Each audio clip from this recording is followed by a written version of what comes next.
We're just 3 hours away from the final debate and 15 days until Election Day. Here's where this race stands. A new NBC poll shows President Obama and Mitt Romney tied at 47% among likely voters. This is a dead heat, but the president is leading in the likely electoral count.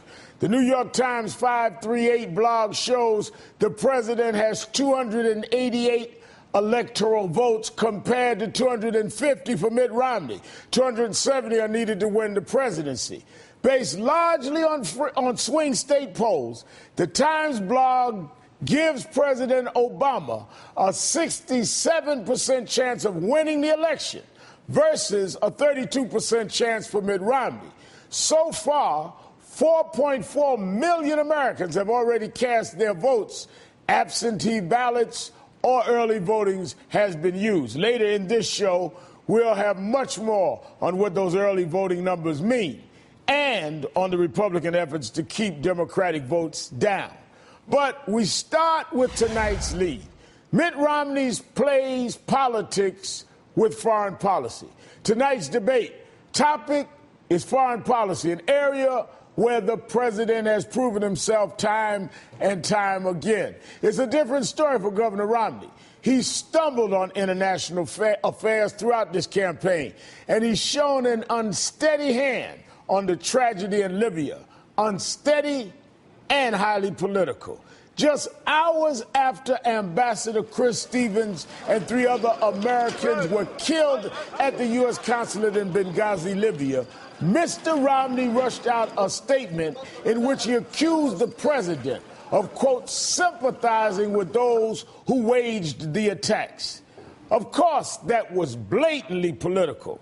Republicans cooked up a dishonest talking point, claiming officials created a cover-up on the attack by initially linking the Libya attack to protest over an anti-Muslim video. I don't think that they should have sent their UN ambassador out 5 days later to say that this was from a spontaneous mob reacting to a YouTube video. I think you have to ask yourself, why didn't we know 5 days later when the ambassador to the United Nations went on TV to say that this was a demonstration? How could we have not known? If that was the case, George, then why send Susan Rice out 4 days later to say this was the result of a spontaneous mob reacting to a YouTube video? Now we know the facts debunk the Republican line. The truth is, Obama administration officials were repeating what the CIA experts were telling them. The Washington Post writes, quote, the CIA documents supported Susan Rice's description of the Benghazi attacks. But the Romney campaign doesn't care. They're playing politics with national security. It's a disgrace. The question is, will the president expose Mitt Romney if he tries that attack tonight? Joining me now is a distinguished public servant who brings a lifetime of experience on this issue, Senator John Kerry, chairman of the Senate Foreign Relations Committee. He's also been playing Governor Romney in the practice debate with the president. Senator Kerry, first, thank you for being with us tonight. Reverend Al, I'm happy to be with you, and your good friend Teresa sends you her best. Give my love to Teresa. Let me go right to the point, Senator. Mitt Romney has tried to make a lot of the attacks in Libya. What is your assessment of how he's acted on this? Well, I think Mr. Romney and the entire Republican Party is trying very hard to politicize something that's a tragedy, where the administration has been absolutely candid and direct and upfront. As you just said, the CIA talking points said what they said. Now, what's important here is really to get larger than this. Mitt Romney went out within moments of hearing what was happening in Cairo and without even thinking about it, criticized our government at a time where he didn't even have the facts. Another example of Mitt Romney shooting before he had even aimed properly, before he even had the right information. And so, number one, it's disgraceful that the nominee of the Republican Party who has zero experience in foreign policy. In fact, this is the single most inexperienced twosome to run for president and vice president in the modern history of our country. But, wow, you know, on each step of Mitt Romney's journey in Rosetta Stone foreign policy, what he's done is prove that he has no depth. He says it was tragic that we pulled troops out of Iraq. He at first was against setting a date in Afghanistan. Then he was for setting the date. Then he starts to qualify the date with respect to the START treaty in the United States Senate. There are a lot of Republicans running around tonight down here who are criticizing President Obama, but the man that they're defending was one of the few people in America who thought that we shouldn't have a START treaty with Russia to reduce nuclear weapons. And these are people who even voted for the treaty who are criticizing Obama. Mitt Romney is out of the mainstream, and he's chosen to be there because he's following a group of people who were the Bush advisors who got us into trouble in Iraq and got us into trouble by breaking our alliances, by approving of torture, and a whole bunch of other things that left the world, frankly, questioning the United States of America. Barack Obama has turned that around, now, and Senator we should not Kerry, go backwards. Senator Kerry, you've said that he and his running mate have no experience. In fact, you said it's nothing but endless bluster and a record of dangerous blunders, and that they have outlined few specific policies, fewer than any other presidential team in recent history.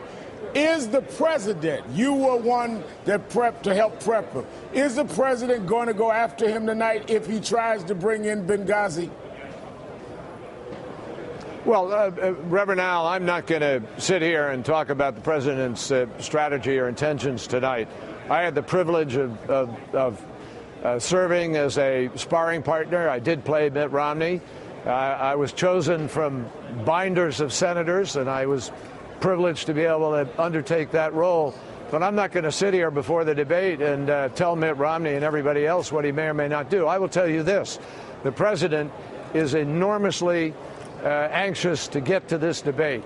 He is ready for this debate because he is proud of his record in defending America, proud of keeping his promise to get out of Iraq, to end that war, proud of changing the war in Afghanistan so that we now know our troops will be coming home, but doing it in a way that will be successful.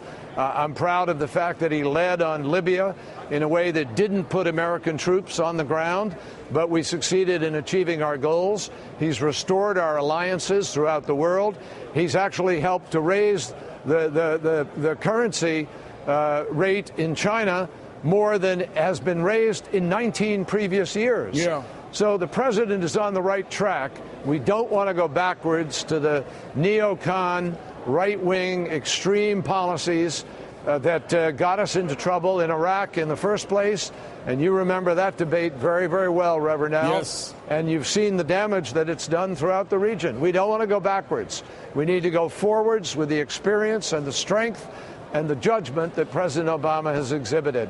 I saw in the second debate the president was visibly offended and said so when the suggestion was made that Ambassador Rice or anyone, as he said, in his team did anything but what was responsible in terms of protecting American lives.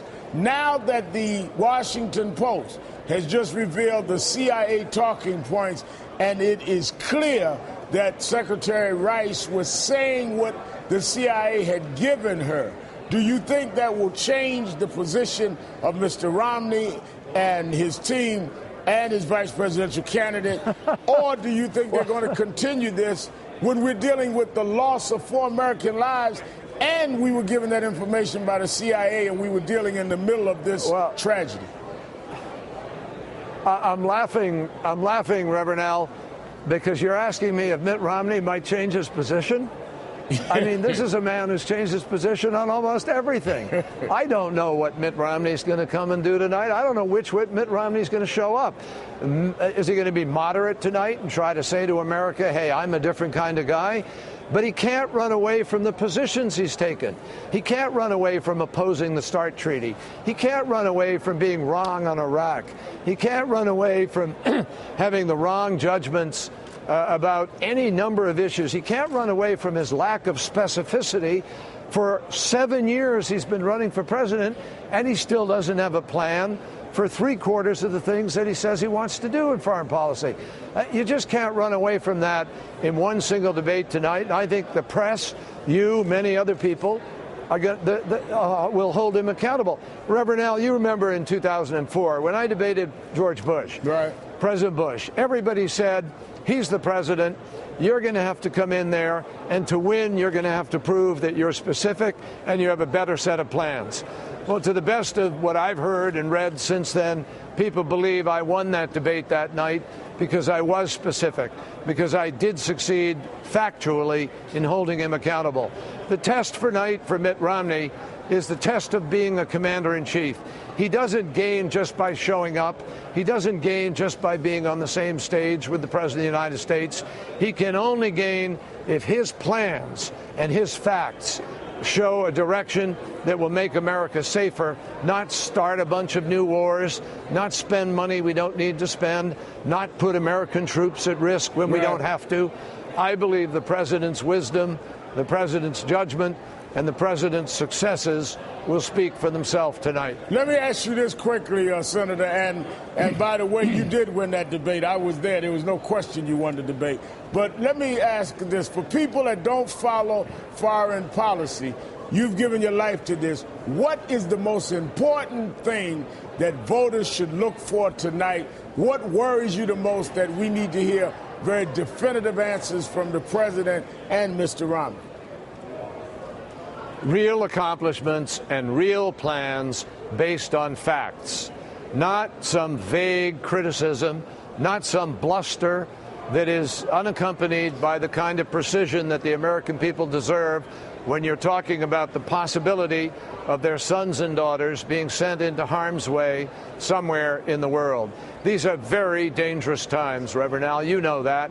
The world is exploding with transition, and it's not a question of our policies making or not making them happen.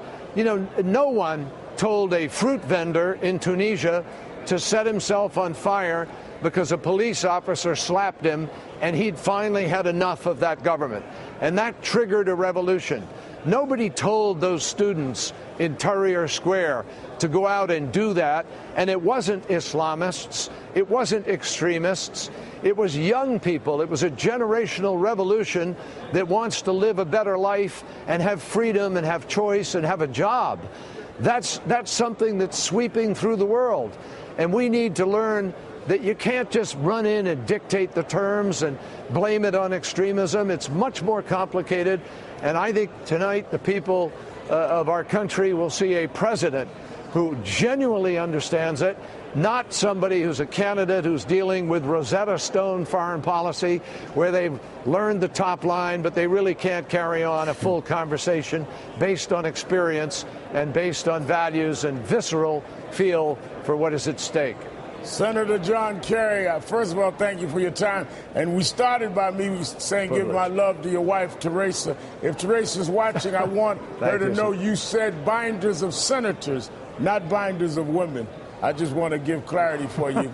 I know how she stands up on these things, and I appreciate you being with us. Yes, she was one of millions of Americans who really had a big question mark after that comment. But moving on. All right. Thank you. We'll be talking soon. Thank you. Coming up, we'll have news on a big victory in the fight against voter suppression. But we'll tell you about some new dirty tricks from the old Republican playbook. Plus, why the electoral map and the math favor President Obama in the home stretch.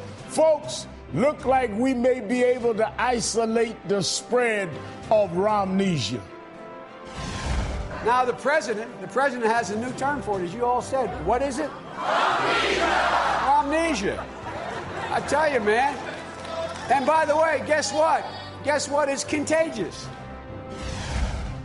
And it made a big difference in 08. Will General Colin Powell endorse President Obama once again in these last 2 weeks before the election? You're watching Politics Nation on MSNBC.